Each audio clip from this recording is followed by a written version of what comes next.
স্বপ্ন দেখছেন। কিন্তু প্রশ্ন যেটা উঠছে যে এই যে আজকে বাঙালি পরিযায়ী শ্রমিকদের সঙ্গে ভিন রাজ্যে বাংলাদেশিদের সঙ্গে এক করে ফেলা হচ্ছে, এর জন্য দায়ী কে? এর পেছনে কার খেলা রয়েছে? পশ্চিমবঙ্গের আধার কার্ড, প্যান কার্ড যদি সেই সব বাংলাদেশি রোহিঙ্গাদের কাছে না থাকতো, তাহলে সত্যি সত্যি যারা পশ্চিমবঙ্গের বাসিন্দা, ভারতের বাসিন্দা বাঙালি, তাদেরকে কি আজ ভিন রাজ্যে এ ধরনের প্রশ্নের মুখে পড়তে হতো?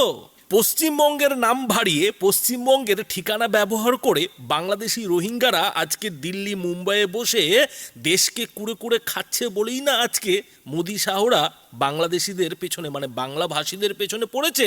আর এখানেই সমালোচকেরা যেটা কটাক্ষ করছেন যে এই পশ্চিমবঙ্গের সরকার, তৃণমূল সরকার, সেই বাংলাদেশি রোহিঙ্গাদের আধার কার্ড, প্যান কার্ড ধরিয়েছে বলেই তো আজকে পশ্চিমবঙ্গের মানুষের সঙ্গে, পশ্চিমবঙ্গের বাঙালিদের সঙ্গে ভিন রাজ্যের পুলিশ জিজ্ঞাসাবাদ করছে। অর্থাৎ পশ্চিমবঙ্গে